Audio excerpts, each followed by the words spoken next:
I didn't know this was going to be my career path. I knew as I got older and I was reading about people in this area that I wanted to kind of follow that path, and I felt like I could do it. I always compare it to like superheroes. I felt like I wasn't Superman, I wasn't born with it, but I could be Batman.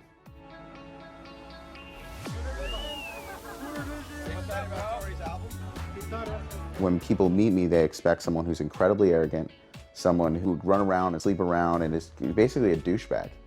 And I want to show that you can be a successful entertainment executive, be a good husband, be a good father, be a good friend, be down to earth, be a good person, and give back.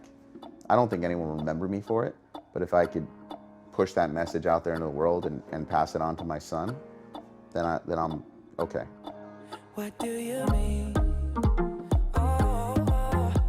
I think the first person who believed in me professionally 100% was my dad.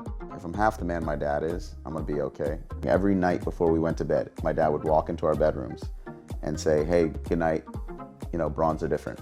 And after years of hearing Brauns are different, you start to believe that you can achieve things.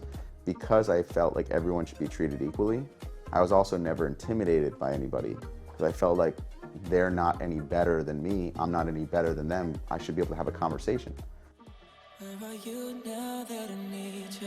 When you're working with artists, you got to be part of their journey, and you also have to strategically plan, you know, where they're going, but also make them comfortable with it. With Justin, the relationship with Skrillex and Diplo kind of showed me what it could be. I had a great conversation with Justin the other day where we were saying, how great is it that we made an amazing, amazing pop album, but it's something that he loves too, because he's not always the biggest fan of pop, but he loves this album more than anything he's ever done, because he feels like he pushes pop forward.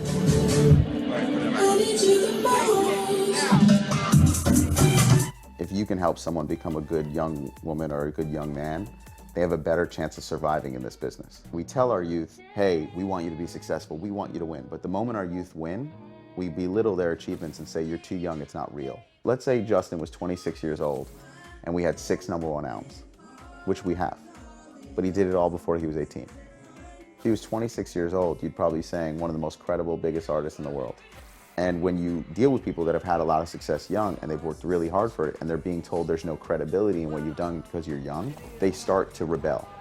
If I'm gonna bring that person into this world at a young age, I have a responsibility to them to help them get through the hard times. My dad actually gave me great advice about this. He said, look, kids are gonna fuck up. And the people you represent are gonna fuck up in front of the entire world, and it's gonna be really, really hard. He goes, your job is to be a rock. When they turn that corner and they look for guidance on how to fix things, they're always gonna turn to the rock. With my clients, as I've seen a couple of them now turn that corner, I find that our relationship is stronger than ever, because when they look back, they know you cared. And I don't think that has anything to do with business acumen. I think that just has to do with family. You know, it's you hang in there for family, you don't give up.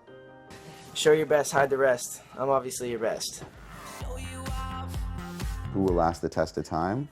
It's up to them. Once you get to the level a lot of them have gotten to, you only lose it mostly because of yourself. You know, your talent doesn't just disappear. What I always tell my acts is no what ifs. I will give you every opportunity so there's no what ifs in your career. The rest is on you.